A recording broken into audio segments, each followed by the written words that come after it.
Alright, so in this video we're going to go through a couple problems for section 1.2 of business calculus. Classify this statement as either true or false. The limit as x approaches to 6 equals 8. This is true because when the limit is of f of 8, f of x, when x approaches 6, the result equals to 8. That's why it is true.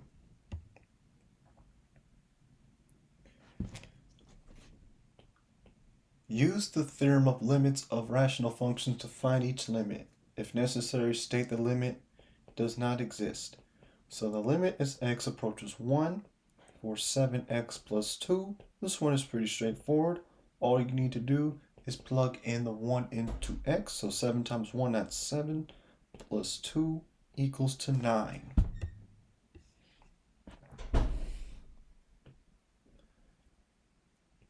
Then for question 3, it's a similar concept, but just a little bit more convoluted. So we're going to find the limit as x approaches 3 in the equation negative x squared plus 4x minus 7. So I'm going to stop share real quick and I will share screen with my iPad via AirPlay. So let's go ahead on and do that, and I'll show you what the process looks like.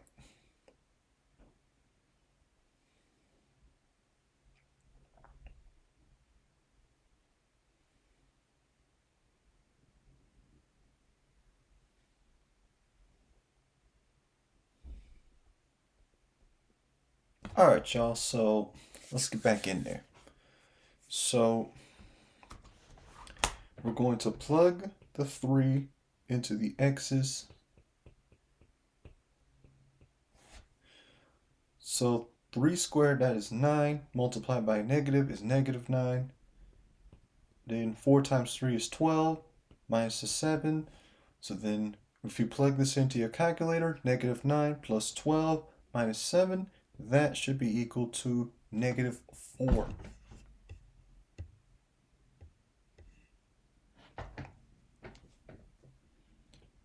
Next question, we are going to find the limit as x approaches negative 8 for the equation of x squared minus 1 over 8 minus x. Now I know what some of y'all are thinking. This looks like the limit does not exist.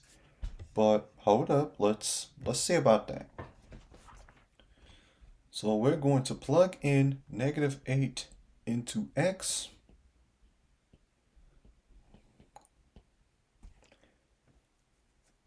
So what you're going to see is on the bottom, when we are subtracting a negative, what's really going on is we're adding a positive.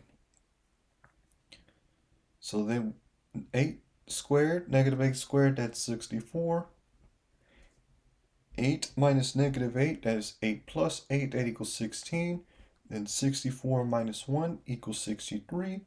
And that 63 is over 16.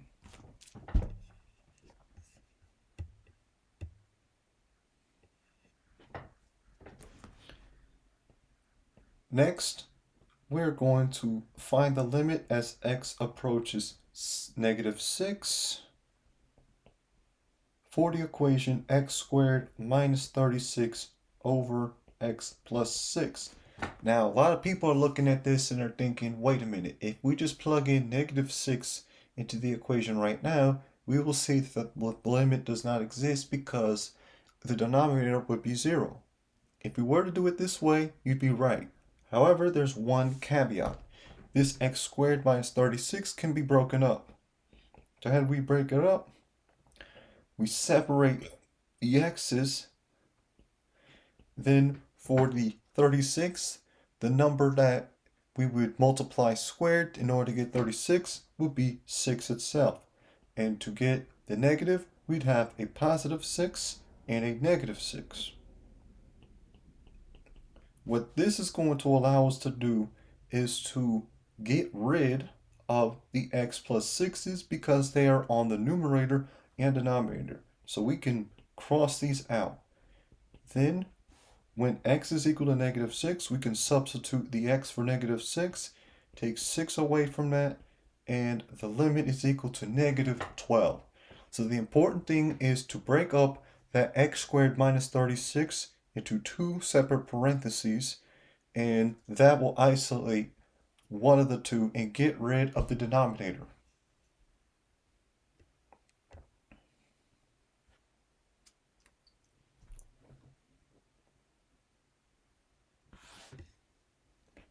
So now for number 6, we are going to find the limit as x approaches to 9.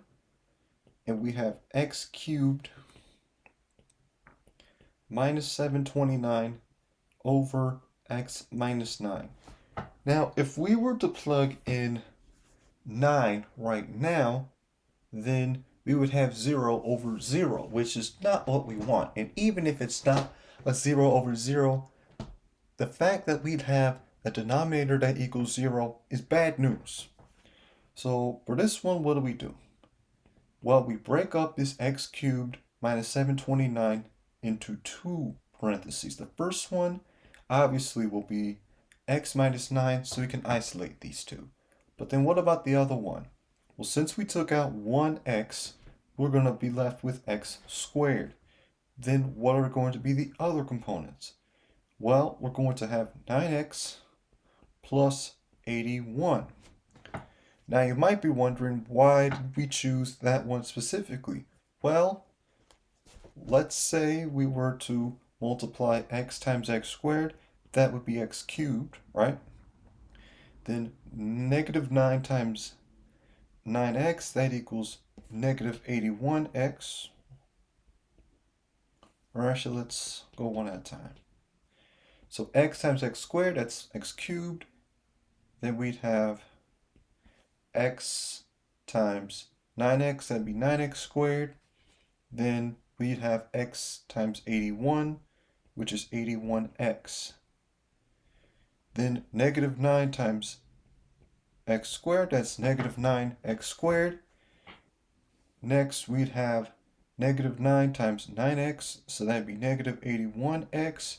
And finally, negative 9 times 81, that is negative 729. What you're going to see is that the 9x squares, positives and negatives, will cancel each other out. And then the 81x's also cancel each other out. That is why I chose what I chose.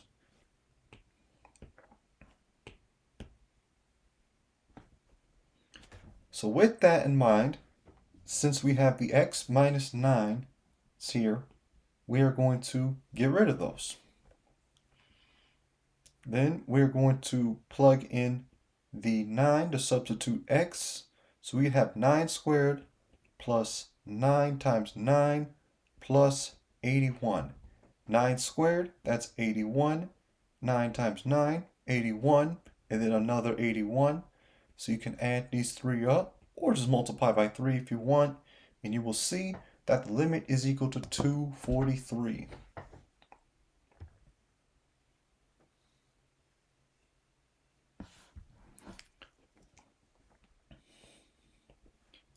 Next up, for number 7, we're going to find the limit as x approaches infinity for the equation 5x plus 9 over 2x minus 7. The trick with this one is to find out which values have the highest power of x. And as you see, it's going to be 5x and 2x. That means that 9 and that negative 7 don't mean anything because we're comparing it to infinity, which never stops, so it doesn't mean anything. So because we have the two infinities over each other, again, that 9 and that negative 7 is insignificant. So what that means is the infinities over one another will cancel each other out, and that'll leave us with 5 over 2. And if you divide that and make it a decimal, it's going to be 2.5.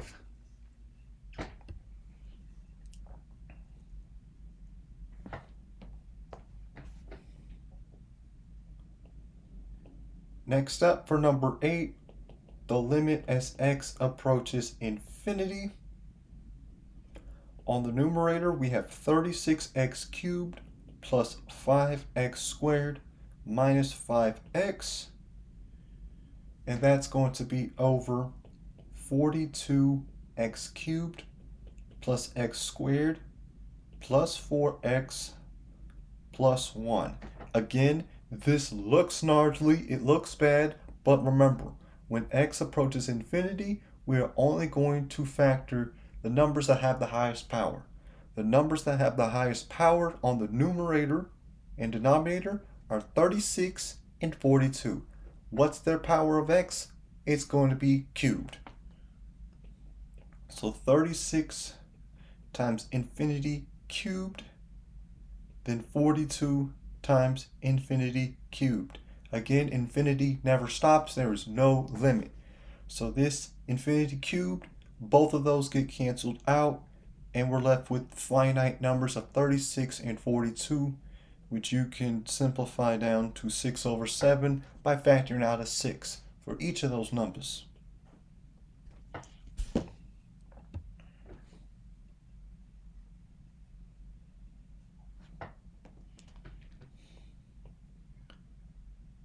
Next up, we are going to find the limit as x approaches 2 for the radical function of 9x minus 7. So all we need to do is just substitute x for 2. So the 9 times 2 equals 18 minus the 7, that equals a radical 11. So the square root of 11 will be the answer for number 9.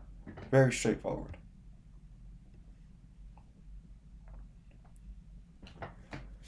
Next step for number 10. Actually, I can just read the question out for you. So for number 10, classify the statement as either true or false. If f is continuous at x equals 3, then f of 3 must exist. This is true. So if we continue to draw the graph at x equals 3 without picking up the pen or pencil, then the f of 3, a y function, must exist. That is going to do it for the first part of section 1.2. I will do another part or two right after. See you.